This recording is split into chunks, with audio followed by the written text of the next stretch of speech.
So my name is Mark Isaacs. I worked in the Nauru Regional Processing Centre in Asylum since 2013. So from what I can tell you about Nauru, when I arrived there, it was the early days. The camp had just been opened up. And I mean, the main concerns within the detention centre are the physical conditions. Within Nauru, it was extremely hot. There's lack of water. In the wet season, the camp flooded. People were housed in tents and stretcher beds. This improved over time, but current families and children are sleeping in tents, which is obviously not ideal conditions.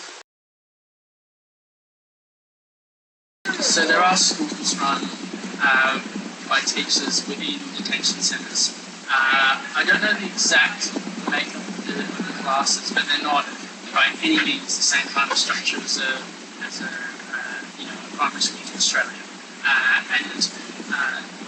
Under the extreme conditions that these kids are placed under, sleeping in tents, their parents suffering mental illnesses, potentially parents in extreme stress and distress. Kids not really forced to go to school anyway. Just like to see that it's not an ideal environment to learn. We've also got examples of kids not having proper items of clothing, not shoe wear. There was a story of in the children's inquiry, a story about a kid who had a hole in his pants, but he wasn't given any other pair of pants, so all the kids his genitalia, so he's not going to school. You've got stories of women with daughters in their tents, with men walking up to the tent with the their tent.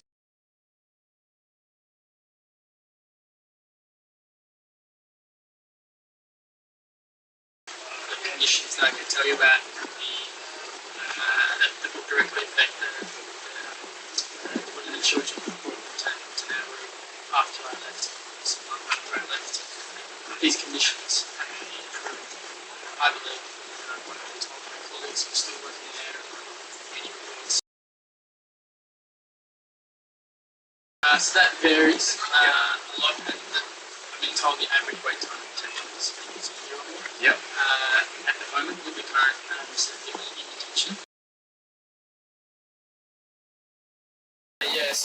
So just after I left, there was a riot. I guess you call it a riot in Nauru. This is July 2013. It was when a group of men apparently were left to be burned down the camp. It was a huge incident, and in the aftermath of that, there was a large number of men were arrested. There were allegations that they were being used, and there was general animosity between asylum seekers and Nauruans. Maybe not certain asylum seekers, but definitely Nauruans. Angry towards these people who had burned down this small centre. And so there was a huge amount of animosity, and friends of mine said, so some of the asylum seekers said to me, one guy said, I'll never forget that night. Another guy said, I've made myself forget that night. One of my colleagues said it was the worst thing he has ever seen, will ever see.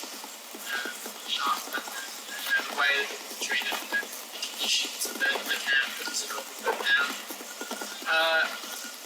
And in general, it sounded like one of the hardest times to have worked in Nauru with the processing centre. And it was a month after that that they sent women and children. And you're talking, extremely not much water because they had very low resources. However much physical conditions are terrible, it's the psychological conditions that really damage me. And so the men that I've worked with, this idea of detention and not knowing when you can leave a place is what really causes the most distress. And so in those conditions you start to see self-harm, you start to see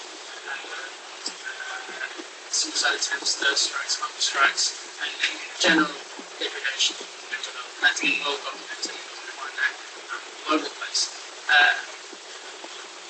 Keeping that in mind, this is happening to 40-year-old men. You can imagine the kind of damage that would have with children we've had accounts of children suffering, children saying, "I'm going to kill myself." So the situation now is you've got women, pregnant women, children, you've got unaccompanied minors, so people who do not have a legal guardian who arrive who are under 18 years of age, and their legal guardian becomes divorced. Also, he doesn't actually deal with them on a personal level, but as their legal guardian, he's the one that sends them to detention. So already you see a conflict of interest or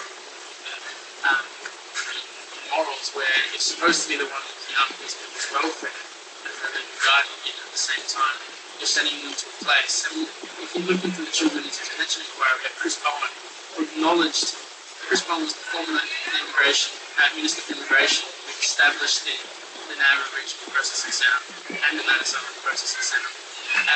And he went out and said that detention offshore and onshore detention centres is unfit for children.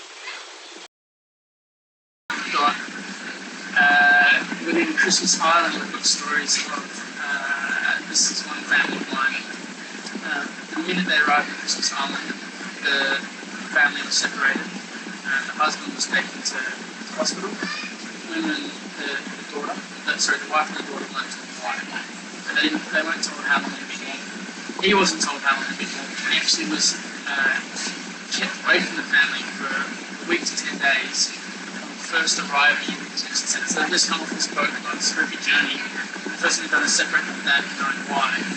When they finally put the family back together, the daughter slept in his bed for the next 2 months and she was scared to disappear again.